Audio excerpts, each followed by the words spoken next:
네, 인사청문 슈퍼위크 마지막 날입니다. 강선우, 이진숙 등 각종 논란이 제기된 장관 후보자들을 중심으로 여야 신경전이 계속되고 있는데요. 자세한 소식 국회 취재기자 연결해서 알아봅니다. 정다혜 기자. 네, 국민의힘은 총체적 인사 참사라며 후보자들에 대한 낙마 공세를 이어가고 있습니다. 보좌관 갑질 논란에 강선우 후보자, 논문 표절 의혹이 제기된 이진숙 후보자 등 5명을 무자격 5적으로 규정하며 지명철회를 재차 촉구했습니다.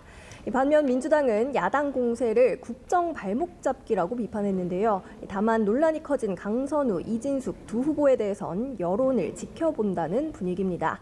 지도부는 당내 일각에서도 후보자 사퇴 요구가 나온 데 대해서 극히 일부의 이야기라며 지도부에선 얘기가 나온 적이 없다고 일축했습니다.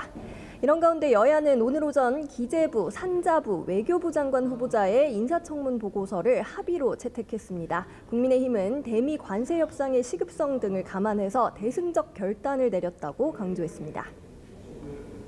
네, 오늘 열리고 있는 청문회 소식도 전해주시죠. 네, 정은경 복지부 장관 후보자 청문회가 시작부터 시끄러웠는데요. 이 정 후보자에 대해선 질병관리청장 재직 시절 배우자가 코로나19 수혜 주식을 보유했다는 의혹이 제기됐죠. 국민의힘은 정 후보자가 관련 주식 거래 자료를 제대로 제출하지 않았다고 비판했고요. 이에 민주당은 과도한 신상털기라고 반발하며 고성 끝에 회의는 40분 만에 정회됐습니다. 다시 열린 회의에서 정 후보자는 관련 의혹에 대해 큰 시세 차익을 봤다는 건 명백히 사실이 아니라고 일축했습니다. 코로나 수혜주로 지목된 주식은 이미 2018년 초에 다 매도해 코로나19와 상관이 없으며 또 다른 주정회사 주식의 경우 회사가 사업을 손세정제로 확장하는 걸 당시에는 알 수 없었다고 해명했습니다. 윤호중 행안부 장관 후보자 청문회에서는 후보자의 과거 음주운전과 배우자 종합소득세 누락 논란이 도마에 올랐습니다. 윤 후보자는 음주 전과에 진심으로 사과한다고 고개를 숙였고 소득세 누락에 대해서도 착오로 뒤늦게 납부했다며 포괄적으로 사과한다고 말했습니다. 오영준 헌법재판관 후보자 청문회에서는 국민의힘 의원들에 대한 특검 압수수색 여파로 야당 의원들의 참석이 늦어진 걸 두고 여야 설전이 오갔습니다. 네, 각 당 상황도 알아보죠. 여야 모두 전당대회를 앞두고 있죠.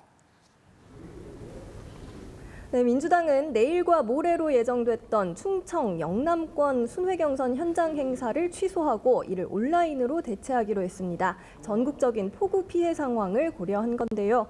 출마자인 박찬대 정청래 의원도 앞서 일정 연기나 축소를 요구했습니다.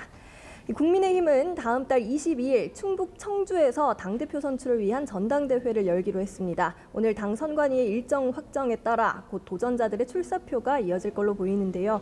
기존 룰대로 당원 투표 80%, 국민 여론조사 20%를 반영하기로 했습니다. 이런 가운데 국민의힘은 특검의 추가 압수수색으로 분위기가 뒤숭숭합니다. 권성동, 이철규 의원 사무실에 대한 압수수색을 가리켜 무차별적이라며 힘자랑이 과하면 부러진다고 반발하고 있습니다. 국민의힘 법사위 위원들은 국회의장실을 항의 방문해서 국회 경내에 대한 압수수색에 신중을 기해달라고 촉구했습니다. 반면 민주당은 윤석열 전 대통령이 재판을 거부하면서 구속적 부심에는 출석한다고 지적하며 사법체계를 우롱하고 있다고 비판했습니다. 김병기 원내대표는 내란 특검을 향해 내란으로 국민이 겪은 고통 그 이상을 윤석열이 느끼게 해줘야 한다고 말했습니다. 지금까지 국회에서 전해드렸습니다.